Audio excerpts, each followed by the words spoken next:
Buenas noches, estudiantes. Mi nombre es Pablo Darquea y vamos a empezar la primera de las 5 sesiones que vamos a tener de sistemas financieros. Hay bastante por abarcar, así que espero que por favor el tiempo nos presten la atención necesaria. Eh, Considero que esta materia es un poco pesada por la cantidad de temas legales, si se cabe el término, o más que de legales normativos que debemos topar, pero hay conceptos que es con lo que yo quiero que se queden, que es lo más importante. Y, y bueno, empecemos un poco contándoles eh, que soy ingeniero en administración de empresas, tengo una maestría en sistemas de gestión integrados, trabajo en Corporación Keyport por más de 10 años y empecé con esto de la docencia no hace mucho y realmente me ha gustado. Eh, Dicho esto, comencemos esta primera sesión.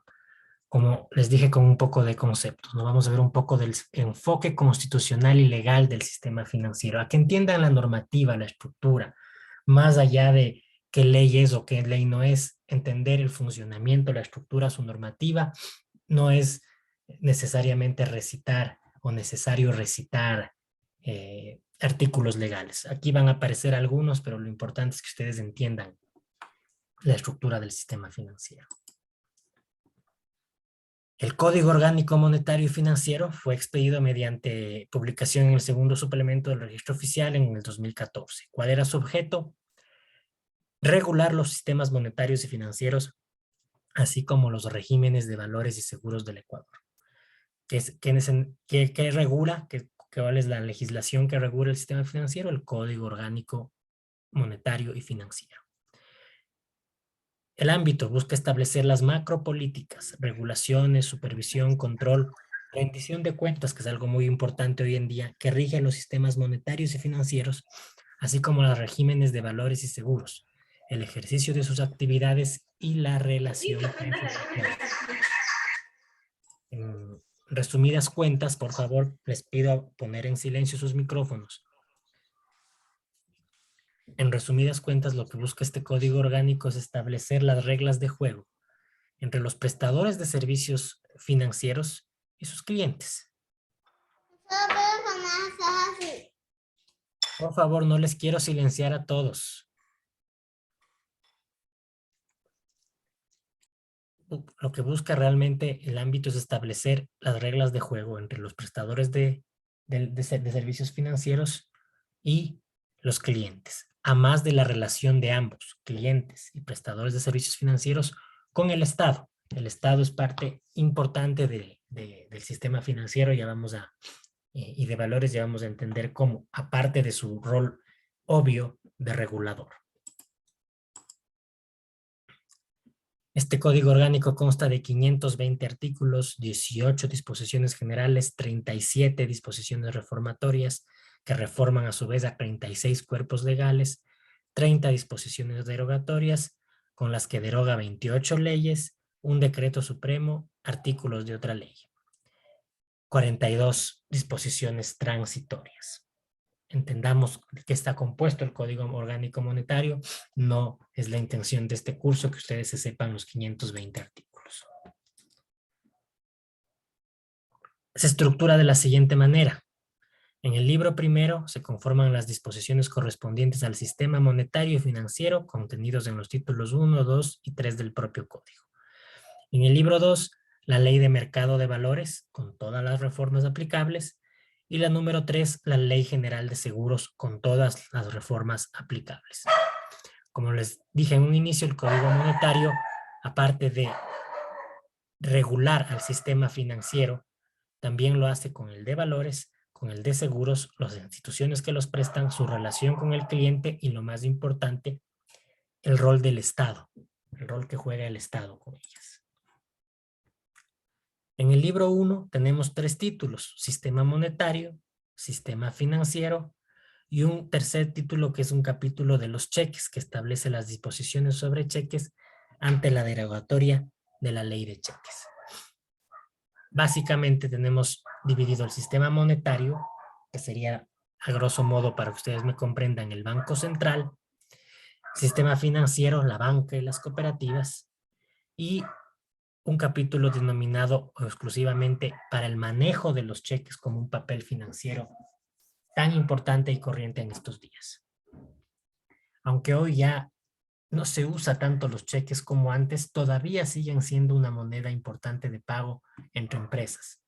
Antes se usaban mucho más, ahora ya tenemos los cash management o las transferencias bancarias que han hecho que los cheques en sí queden un poco al olvido, pero sin embargo aún tienen una importante presencia en el mercado y por eso tienen que tener una importante regulación. Fraudes hay muchos con cheques, entonces es importante saber, como nosotros usuarios, que tenemos una legislación atrás. ¿Cuáles han sido las reformas establecidas en este código monetario? Cambia las competencias y ámbitos de acción de los organismos de control y una ley orgánica. Cambia la denominación de superintendencia de bancos y seguros por superintendencia de bancos. La superintendencia de bancos ahora se encarga exclusivamente de los bancos. Bueno, no ahora, desde el 2014, como vimos en un inicio.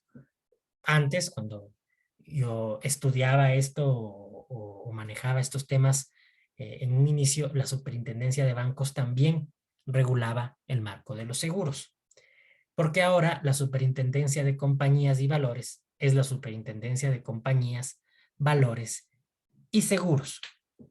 Tiene un poco más de sentido, porque una empresa de seguros está más cerca de ser una empresa de valores que un prestatario, que un banco. Si bien es un servicio financiero, no tiene nada que ver con el banco. Entonces tiene un poco de lógica que la hayan separado y la hayan puesto en un sitio donde le den la importancia que merece el sector asegurador del país, que es grande y que crece cada año mientras más tenemos esta cultura bastante nórdica de asegurar las cosas. Ya no solo aseguramos el carro, ya empezamos a asegurar las casas, empezamos a tener seguros de vida, seguros de salud, seguros de universidad para los chicos. Cada vez empieza esta cultura de seguros a envolvernos un poco más en el hemisferio sur, porque es muy propia de los nórdicos tener todo asegurado. Aquí lo típico es asegurar el carro, porque el carro para nosotros a veces es lo más importante, la vida no tanto, la salud menos, la casa ni hablar. Entonces los seguros de carros es lo que más se introdujo primero en el país, pero hay un gran mercado para el resto de ramas. Cada vez la gente es más consciente de la importancia de los seguros. Tenemos este tema que acaba de pasar en Quito hace 2 días, ¿no? La Gasca. ¿Cuántas casas habrán estado aseguradas? Precisamente es una costumbre muy nórdica el asegurar las cosas por el clima. En el hemisferio norte se están expuestos a inclemencias del tiempo, sobre todo inviernos. Por eso es la costumbre de invertir en seguros. Hubiera sido muy bonito que toda esa gente afectada material y humanamente hace 2 días en La Gasca, en la comuna, tuvieran algún tipo de seguro que no les va a devolver, obviamente, la tranquilidad o al ser querido, pero sí dejar una tranquilidad financiera. Hay una reflexión que también les dejo. Creemos que la casa lo único que le puede pasar es el terremoto o lo que sea. Es importante tener este tipo de seguros, analizarlos, ¿no? No necesariamente el poder adquisitivo de todos está para asegurar todas las cosas, pero asegurar las más importantes, hacer una prioridad y es un sano consejo. La ley orgánica de economía popular y solidaria del sector financiero popular y solidario, ahora es la Ley Orgánica de Economía Popular y Solidaria. Ahí básicamente están las cooperativas de ahorro y crédito, aunque van a un segmento diferente que el de los bancos, y las cooperativas funcionan casi también como si fueran un banco. Tienen algunas diferencias que ya vamos a ver. Las reformas establecidas por este Código Monetario, los siguientes organismos dejaron de operar, ¿no es cierto? La Junta Bancaria, que era el organismo encargado de formular la política de control y supervisión del sistema financiero, deja de operar. La Junta de Regulación del Sector Financiero Popular y Solidario, encargada de la regulación de ese sector, también. No es que no existan, se eliminaron y ya nadie los regula, ¿no? Pasan a ser competencias de las superintendencias que comentamos anteriormente. Además, cambia la función del Banco Central, la misma que en la ley derogada establecía que era el organismo encargado de la ejecución del régimen monetario. Eso ya desde que estamos dolarizados simplemente quedó en el papel, ¿no? El régimen monetario, cuando uno está dolarizado con una moneda que no es propia, que no puede imprimir, la política monetaria o el régimen monetario de un país prácticamente es nulo. Estos organismos emitían resoluciones y regulaciones que eran de aplicación obligatoria por la facultad que les otorgaba las leyes respectivas.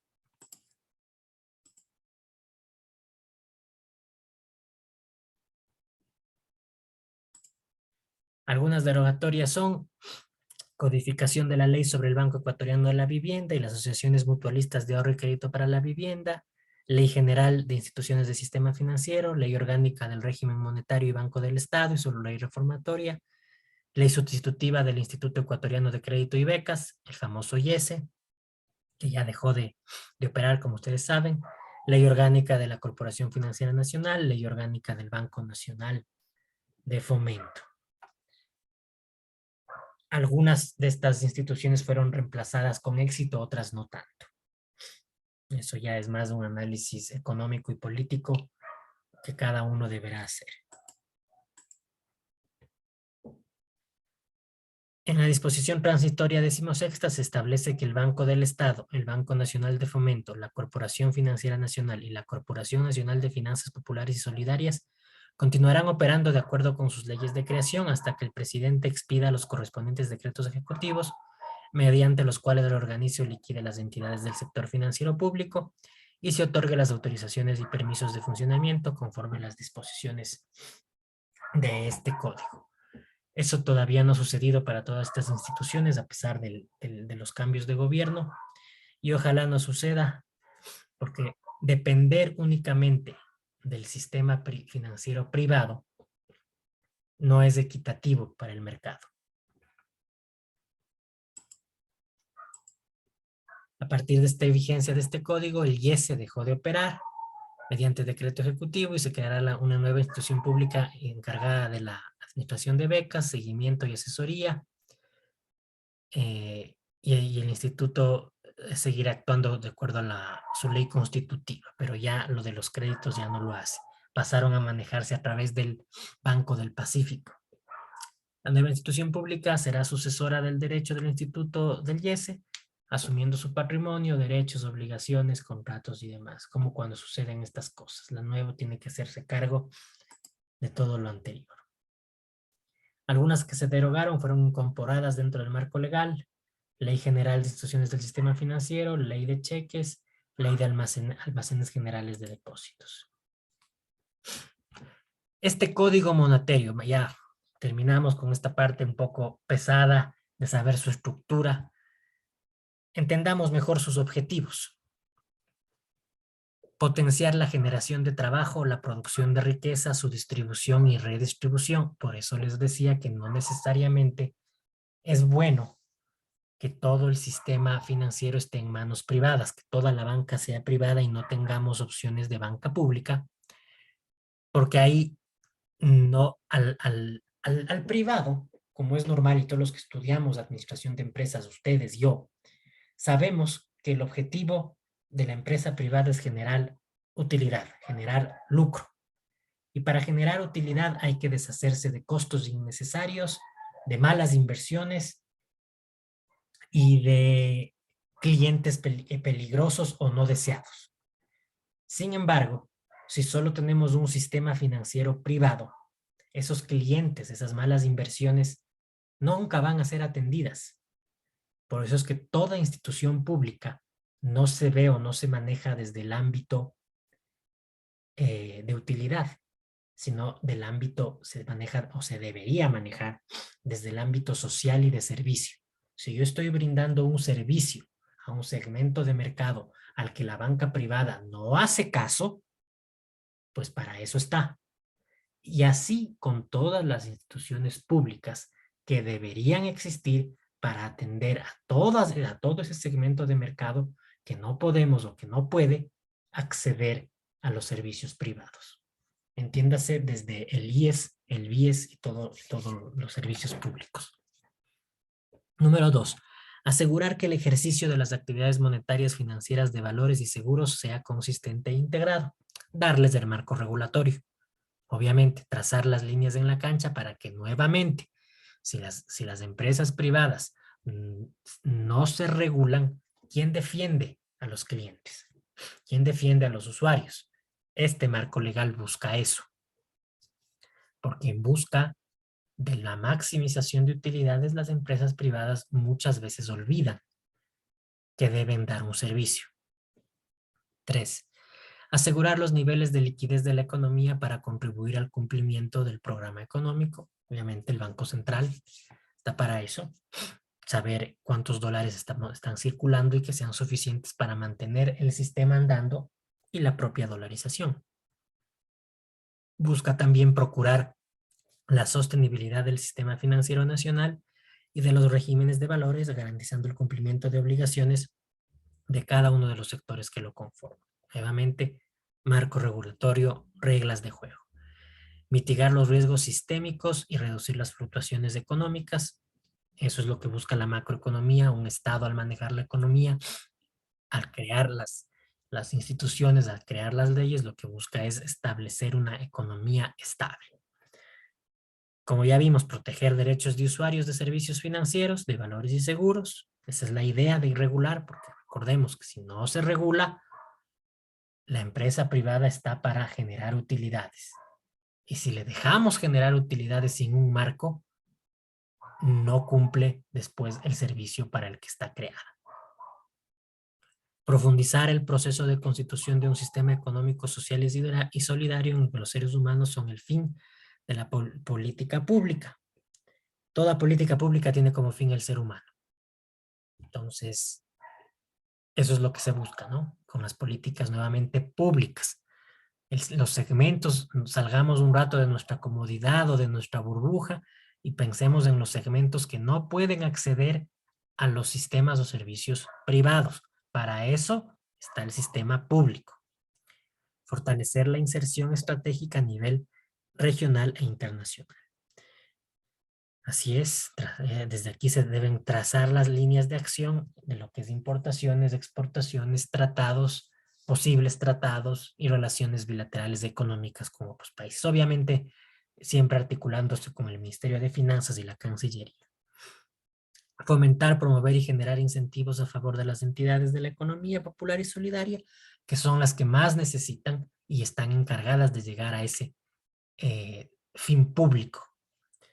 Promover los accesos a crédito a personas de inmovilidad humana, migrantes, refugiados, con discapacidad, la parte vulnerable, como vuelvo y les digo, los que no podrían aplicar a un crédito en un banco privado.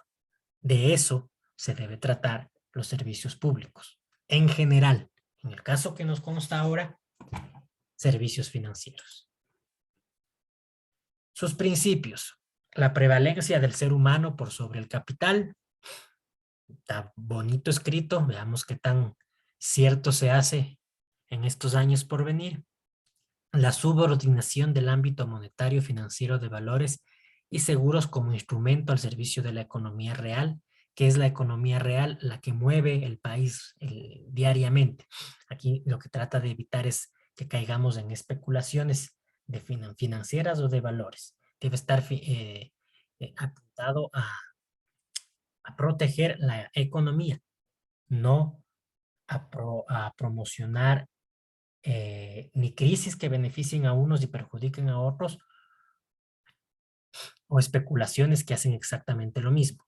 En el mercado de valores las especulaciones son investigadas, bueno, donde hay donde hay instituciones más serias o mercados de valores más amplios, se investiga más a fondo. El ejercicio de la soberanía monetaria y financiera y la inserción en la estrategia internacional, ya lo hablamos. Inclusión de la equidad, lo que dijimos. Lo que se busca aquí, nuevamente, es llegar a los ámbitos o segmentos de mercado que el sistema financiero privado no va a llegar. Fortalecer la confianza y proteger a los derechos ciudadanos. Establecer la cancha que nos protege.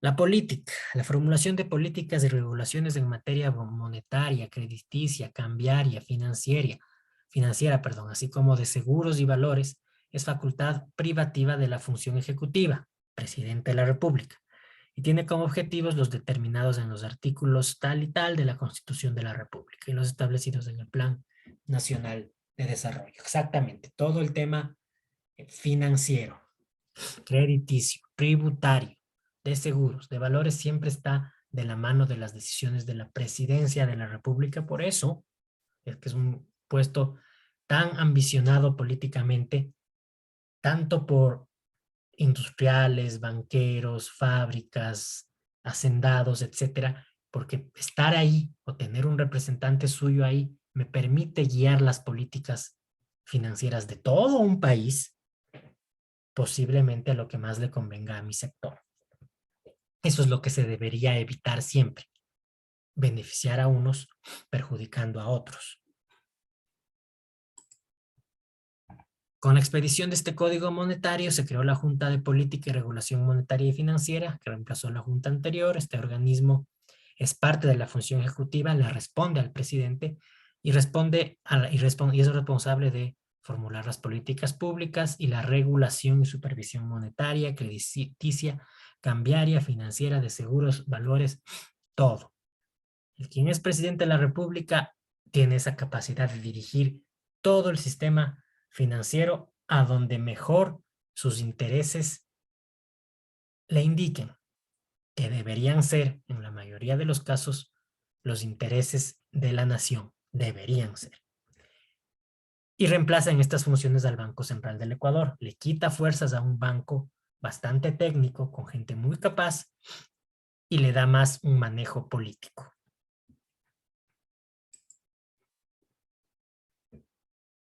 ¿Cómo está la conformación de esta Junta Política y Regulación Monetaria Financiera? Los titulares de los ministerios de Estado, responsables de política económica, de producción, de finanzas, titular de planificación del Estado, un delegado del presidente, deben participar en las deliberaciones de la Junta con voz pero sin voto, y el superintendente de bancos, superintendente de compañías, valores seguros, superintendente de economía popular solidaria, gerente de Banco Central, y el presidente del directorio de la Corporación de Seguro de Depósitos, Fondos de Liquidez y Fondos de Seguros Privados. Esto, estudiantes, a breves rasgos de lo que legalmente, cómo está conformada el Código Orgánico Monetario que nos rige aquí en este país, y que tenemos que tener nuevamente, como les decía, claro, más que los 520 artículos o el número del artículo, lo que sea, sus funciones, sus atribuciones, para qué están, cómo están conformadas. Esos son los conceptos que estudiantes como ustedes, que van a obtener títulos de tercer nivel, debe tener claro, más aún cuando está muy cerca de la rama de negocios lo que ustedes están estudiando. Ahora sí vamos más abajo, ya sabemos el marco regulatorio, lo que hacen. Vamos a ver cuáles son esas instituciones que lo conforman al sistema financiero nacional. El sistema financiero lo componen tres grandes subsistemas, si queremos llamarlo.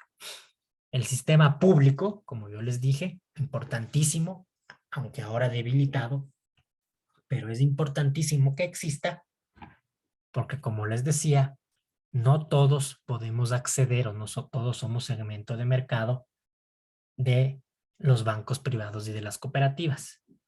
Hay gente vulnerable que necesita que estas instituciones estén ahí para ellos. Como toda institución pública, repito, en el caso que nos compete ahora, sistema financiero. Las instituciones privadas, el banco que a usted mejor le parezca. Ahí está el banco que a usted mejor le parezca, todos ellos, a más de casas de valores, a más de fiduciarias, a más de aseguradoras, nómbrela usted. Todo lo que sea de capital privado con búsqueda de lucro está ahí.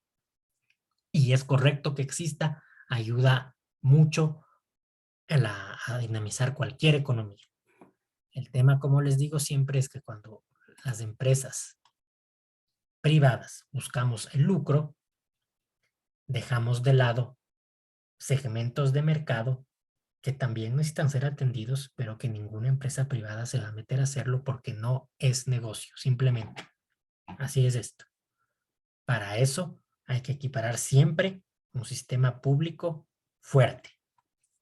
Y la economía popular y solidaria, donde están generalmente las cooperativas de ahorro y crédito, que también son reguladas, que también deben ser reguladas, que también tienen una importante participación en el mercado, que también abarcan un segmento importantísimo que no llega todavía a tener la banca privada, pero que todavía, y a pesar de su nombre popular y solidario, deja de lado muchos segmentos de mercado. Y el nombre popular y solidario más bien viene del concepto del cooperativismo. Entonces la cooperativa, mientras en el banco tiene dueños con accionistas y clientes, la cooperativa tiene socios. Entonces usted entra a una cooperativa, un pedacito de la cooperativa es suyo. Usted es dueño de la cooperativa y usted tiene derecho a votar en asambleas de la cooperativa, a proponer cambios en la cooperativa. Por eso más se llama solidario, más que por el valor de solidaridad, si queremos verlo así. La constitución de la, ¿cómo está compuesto este sistema financiero? La constitución de la República en su sección 8 nos compone, como les dije, con público, privado, del popular y solidario, y todos intermedian recursos del público. Todos tienen la capacidad de atender clientes, de atendernos a nosotros. No es porque yo estoy en banco, no puedo irme a una cooperativa, o porque estoy con la Corporación Financiera Nacional, la cooperativa ya no me va a atender o el banco me va a negar. Yo puedo ser cliente de cualquiera de los tres, los tres están ahí para satisfacer mis necesidades. Y hay que saber cuáles son esas necesidades, sobre todo porque puedo estar como empresario perdiendo oportunidades, no que brinda el sistema financiero privado, sino que brinda el sistema financiero público a posibles emprendimientos que yo quiera poner. Los sistemas públicos y privados y el popular y solidario, todos intermedian los recursos de los clientes. Cada uno de estos sectores contará con normas y entidades de control, como ya vimos, específicas y que se diferencian. Son tres distintas que se encargarán de preservar su seguridad, estabilidad, transparencia y solidez. Eso es lo que se busca cuando uno tiene una empresa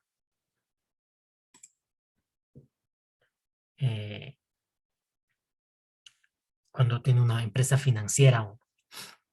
Busca que tenga seguridad, estabilidad, transparencia, solidez. Estas entidades serán autónomas, los directivos de las entidades de control serán responsables administrativa, civil y penalmente por sus decisiones. Así es, por algo están ahí para controlar y evitar que existan problemas o hecatombes financieras. El sistema financiero público tiene bancos, tiene corporaciones, Banco del Estado, BIES, el Banco del Pacífico todavía, y corporaciones como la Corporación Financiera Nacional. Tenemos el Banco del Estado, aquí hay más ejemplos. Banecuador, que reemplaza al Banco Nacional de Fomento, que está en proceso de cierre, la Corporación Financiera Nacional y la Corporación Nacional de Finanzas Populares y Solidarias, CONAFIPIS, ¿ok? Son las instituciones más importantes que forman el sector financiero público. El sistema financiero público tendrá como finalidad la prestación sustentable, eficiente, accesible y equitativa de servicios financieros.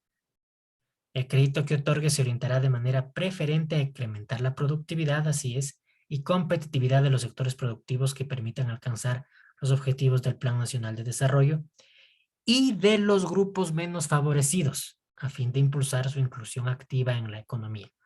Como les decía, si yo tengo una empresa, un emprendimiento, lo que sea, tengo que también saber aprovechar las oportunidades de apalancamiento financiero que ofrecen las entidades financieras públicas. A veces hay grandes oportunidades que dejamos pasar por estar pensando que todo me tiene que resolver el banco privado. Y la última parte, ¿no? De los grupos menos favorecidos, lo que ya hablamos, ¿no es cierto? Hay segmentos de mercado que la empresa privada en general y que la banca privada en particular no van a llegar a satisfacer esas necesidades porque no es negocio atenderlos simplemente. Para eso están las instituciones públicas. El sector financiero privado tiene sus bancos y bancos especializados son los, como les dije, el banco, nombre que usted quiera. Ese banco en el que usted tiene la tarjeta, la deuda, el préstamo, la inversión, esa es parte del sector financiero privado. Los que dan servicios financieros, tenemos ahí casas de valores, fiduciarias, aseguradoras y otros auxiliares de este sistema financiero como el transporte de valores.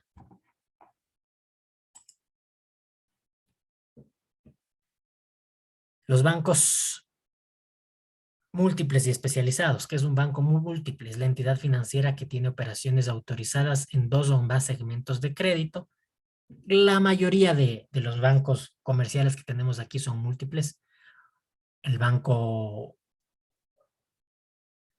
Pichincha no dice yo solo doy créditos hipotecarios y no doy créditos de consumo, no. Dan distintos segmentos de crédito, son bancos múltiples. Y bancos especializados son entidades financieras que tienen operaciones autorizadas en un solo segmento de crédito y que en los demás segmentos sus operaciones no superen los umbrales determinados por la Junta de Política y Regulación Monetaria y Financiera. Un banco especializado es el BIES. ¿Por qué? Porque solo da créditos hipotecarios o quirografarios, no da más.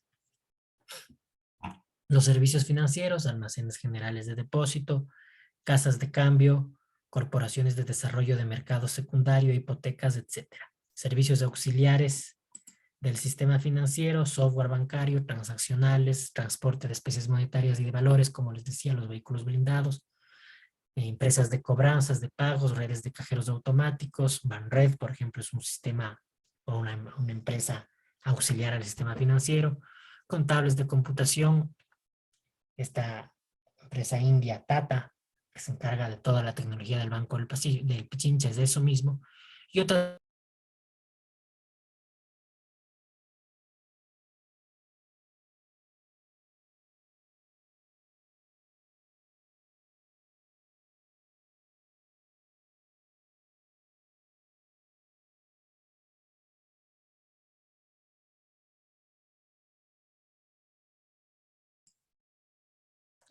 se fue, parece un poquito el Internet, como les estaba terminando de explicar, los servicios financieros, almacenes de depósito, casas de cambio, que ya no hay muchas desde que estamos dolarizados. Servicios auxiliares, softwares bancarios, transaccionales, transporte de valores, como les dice, los vehículos blindados, cobranzas, redes de cajeros automáticos como Banred, y cualquier otra que esté calificada por la Superintendencia de Bancos para brindar este servicio de auxilio al sistema financiero. Las instituciones del sistema financiero privado, así como las empresas privadas de comunicación de carácter nacional, sus directores y principales accionistas, no podrán ser titulares directa ni indirectamente de acciones y participaciones en empresas ajenas a la actividad financiera o comunicacional según el caso.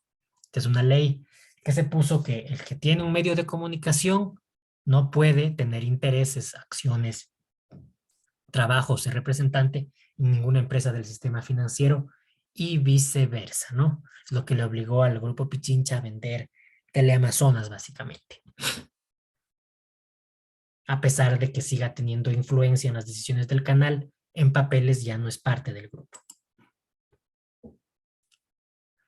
Composición del sistema financiero, nos faltaba chequear el sector financiero popular y solidario, ¿no es cierto? Ahí tenemos las cooperativas de ahorro y crédito como las más grandes, cajas y bancos comunales, las comunas, entidades asociativas o solidarias, cajas de ahorro, o también tienen sus servicios auxiliares, asociaciones mutualistas de ahorro y crédito para la vivienda.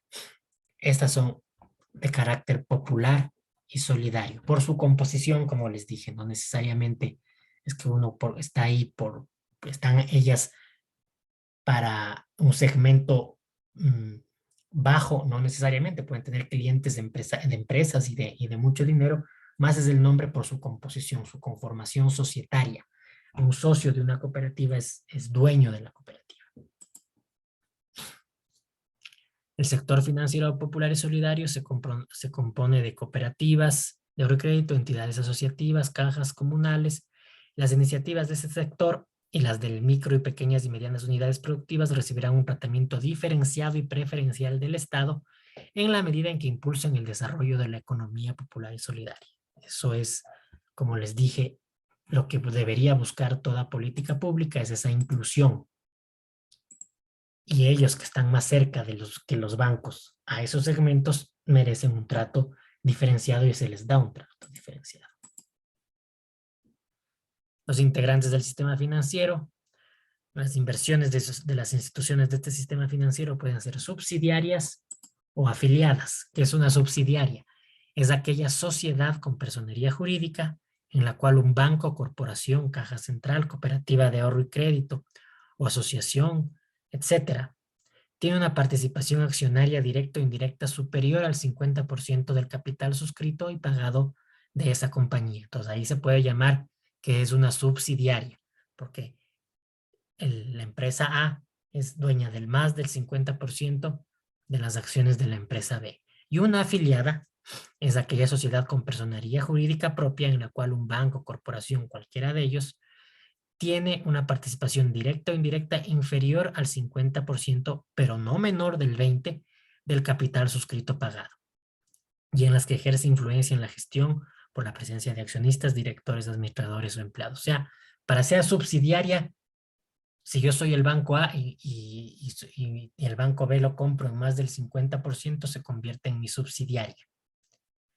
Si yo soy el banco A y el banco C lo compro en un 25%, se llama afiliado. Nada más. Son conceptos para que ustedes lo manejen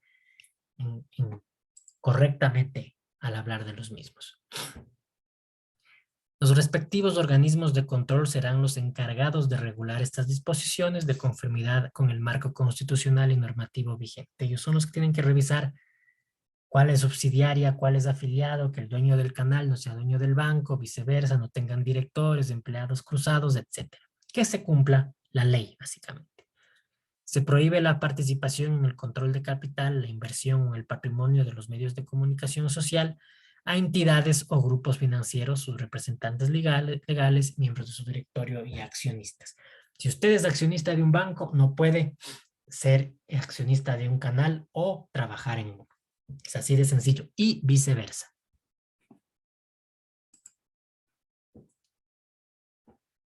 Cada integrante del sistema financiero nacional tendrá una defensora o defensor del cliente que será independiente de la institución y será designado de acuerdo con la ley. Si usted tiene problemas y tiene que llegar, más que problemas, disputa con alguna de estas entidades financieras privadas, pues tiene que llegar al organismo de control correspondiente y usted será asignado un defensor que no es otra cosa que un empleado de esa institución que revisará su caso y verá si se ha cumplido o no la ley con usted.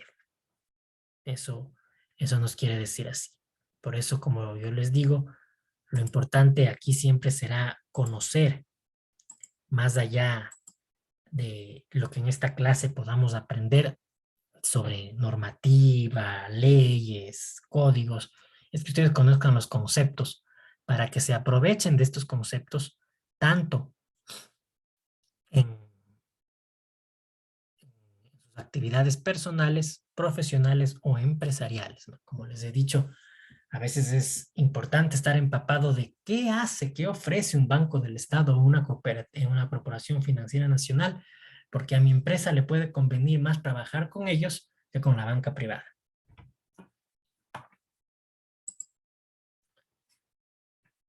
Vamos a ver en estos 5 minutos antes de pasar a las preguntas, si es que tienen, y de cerrar la clase, a dejar iniciado las funciones del Banco Central del Ecuador, la Corporación Financiera Nacional y el BIES, instituciones públicas financieras importantísimas para el desarrollo, en el desarrollo de nuestro país.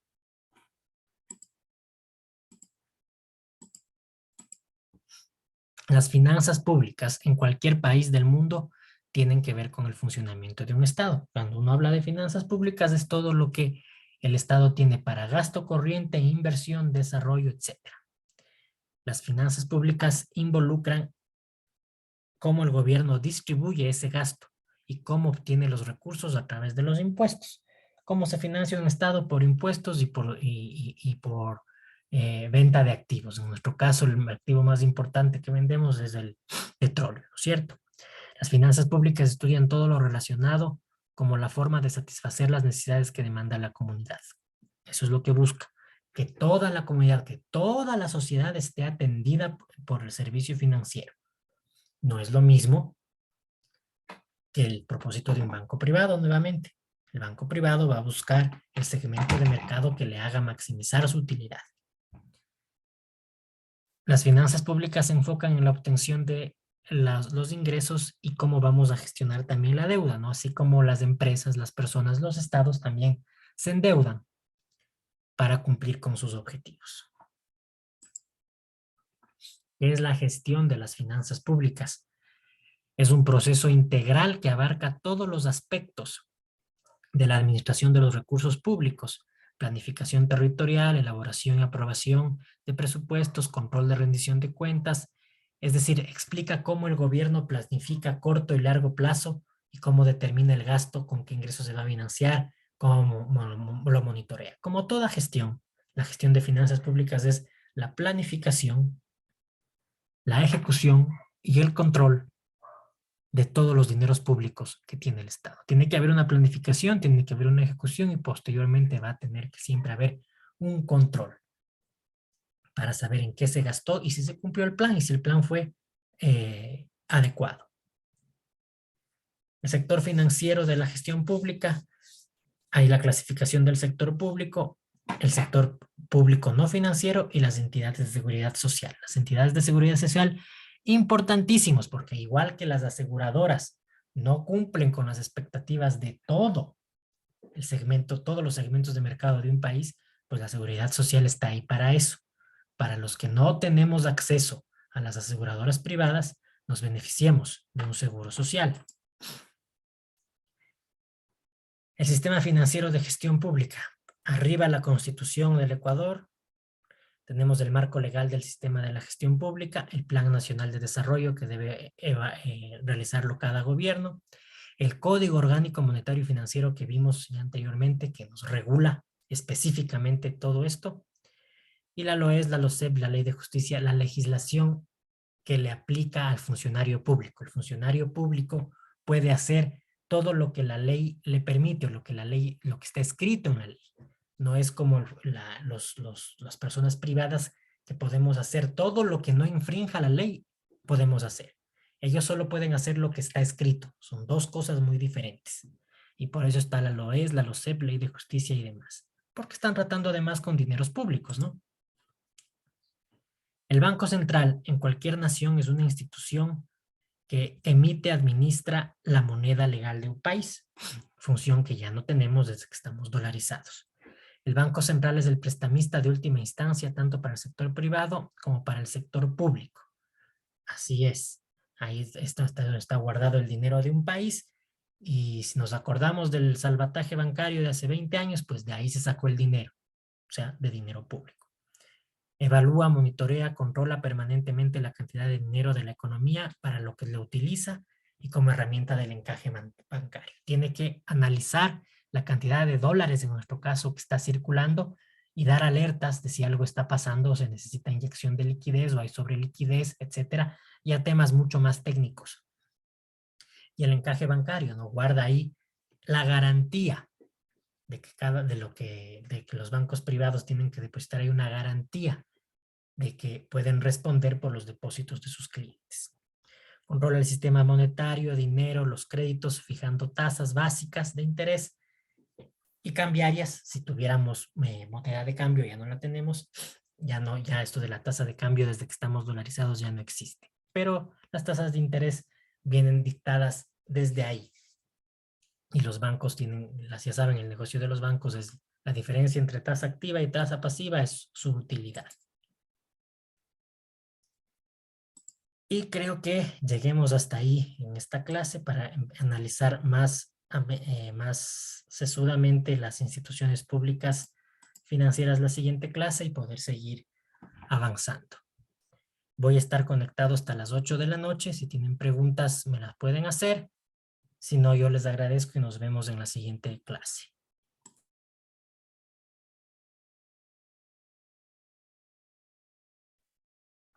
Muy buenas noches, señor ingeniero. Muy buenas noches, compañeros, compañeras. Yo le tengo una pregunta, por favor, ingeniero. Te escucho, José.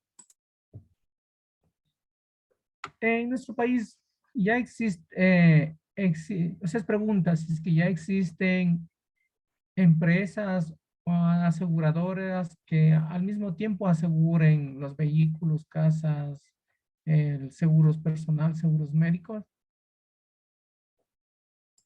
Claro que sí, Juan José. No todas, pero existen varias empresas aseguradoras que lo que ofrecen son distintas ramas de seguros. Lo que tú estás preguntando es si esa aseguradora ofrece distintas ramas de seguros. Y sí, por ejemplo, si tú vas a Zurich, Zurich te puede ofrecer seguros de casa, seguros de carros, seguros de vida, seguros de salud. Con una misma aseguradora tú puedes tener todo lo que necesitas. ¿Cuál es el consejo?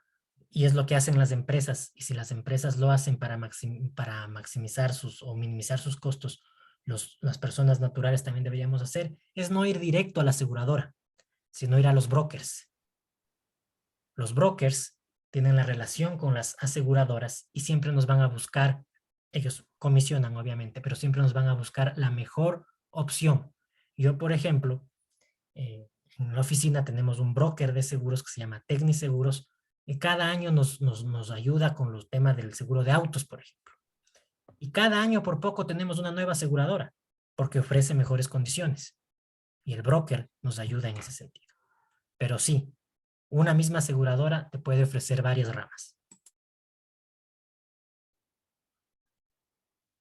Gracias, señor ingeniero. Disculpe, ¿y qué es el seguro y qué es el reaseguro? El reaseguro es es algo que utilizan las aseguradoras. Tú, como José Sánchez Sánchez, no puedes contratar un reaseguro. Tú lo que contratas es un seguro. Pero tú contrataste un seguro con la empresa A. La empresa A tiene muchos clientes, tiene muchos José Sánchez. Y ella, para asegurarse de que pueda responder o tener un respaldo económico, si todos los José Sánchez tienen que pagarles al mismo tiempo por un siniestro, contrata un reaseguro con una empresa mucho más grande de afuera que solo se encarga de asegurar aseguradoras. Eso es un reaseguro. Gracias, señor ingeniero. Sí, buenas noches. Soy Catalina Almeida. Una pregunta. Al hablar de seguros, en referencia a lo que preguntó el compañero, que si habían asegurados que aseguran una serie de cosas, ¿en un mismo seguro o cada seguro se tiene que comprar? Van a ser diferentes pólizas, mi querida Catalina. Ya. Catalina Otra eras, cosa. ¿verdad? Y Sí, diferentes Catalina. primas por cada uno. Ya, otra cosa, aquí en el país, dentro de los seguros, ¿se asegura para catástrofes naturales Sí se puede, y por supuesto, cosas por fortuitas? supuesto, Como en el, como el tema de la Gasca. ¿Usted ajá, cree que cuando hay los tornados en Estados Unidos y se llevan medio pueblo, ¿quiénes pagan? Las aseguradoras. Y eso es un desastre natural. ya, pero mi pregunta es, ¿aquí en el país Sí, hay para desastres sí, naturales y casos fortuitos? así es. Usted puede conseguir pólizas para desastres naturales y casos fortuitos. Hay pólizas que los excluyen, pero si usted quiere y puede pedirle servicio, le incluyen. Y eso aumenta la prima. Sí le puede aumentar la prima, pero hoy por hoy ya lo están incluyendo. O sea, si usted asegura la casa, no es que... ¿Contra qué asegura la casa? Contra robo es lo mínimo que usted puede asegurar y no asegura la casa porque ahí lo que asegura son los bienes que están dentro de la casa. Pero la casa en sí, ¿contra qué va a asegurar? Contra desastres naturales o eventos fortuitos, como usted llama, Catalina. Entonces ya vienen con un listado de temas y con un listado de exclusiones. Por eso cuando uno contrata un seguro también tiene que leer muy a detalle todo. Hay un tema en cuanto a los seguros de vehículos que siempre me ha llamado la atención. Aseguran los vehículos hasta determinado año de fabricación, ¿ya? No le aseguran a carros, diga usted, de 10 años, 15 años, suben las primas y pasado los 20 años ya no le quieren asegurar. Y se le hace, o sea, por ejemplo, ¿no? Dentro de la normativa dice que ya carros de 20 años ya pasan a ser clásicos y deberían asegurar.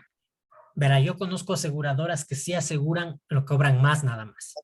Y ojo con que a lo que llamamos clásico. O sea, un Lada de hace 30 años es un clásico o ya es un carro viejo.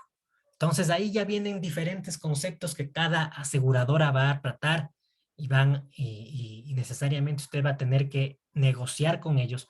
Por eso es que lo que yo les recomiendo nuevamente, no negocien directo, busquen un broker de seguros. El broker de seguros ya se encarga de eso, él recoge sus necesidades y él se pelea con las aseguradoras y si no le hace caso a la una, pues va a la otra, la de más allá y le trae a usted la mejor opción. Así, Ya, así ok. funcionan las empresas con brokers, no directamente con las aseguradoras. Y las personas naturales deberíamos hacer lo mismo. Nuevamente, si una empresa lo hace, es para minimizar sus costos, porque la persona natural no lo va a hacer. Ya, ok, gracias. Profesor, muy buenas noches. Denny Ramírez le saluda. Con Eddie, el tema del deber que nosotros tenemos ya para que tenemos que presentar ya el 9 de febrero, nos están poniendo unos ejemplos de un ejercicio. ¿Cuándo le vamos a ver? Es mi pregunta el por qué, porque tenemos 3 materias que debemos de presentar los deberes las mismas fechas. ¿me repites para cuándo dices que tienes que presentar el de ejercicio? El ejercicio ya tenemos que 9 de presentar febrero. el 9 de febrero. ¿Cuándo es Ajá. nuestra Y última sí, clase? nuestra última clase, o sea, aquí nos toca el 4 de febrero, ¿Y la última cuándo es? el 10 de febrero.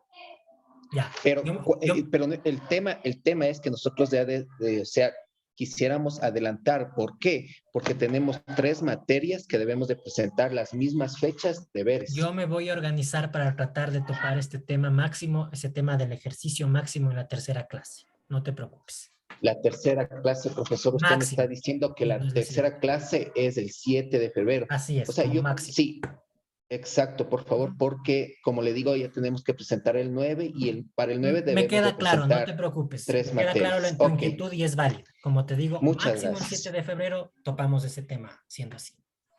Perfecto, muchas gracias. No, no, no hay de qué. Muy buenas noches, profe. Hasta luego. Hasta luego.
Siendo las 8 de la noche, alumnos, yo les agradezco mucho por la atención. Nos vemos en nuestra siguiente sesión. Que tengan una buena noche.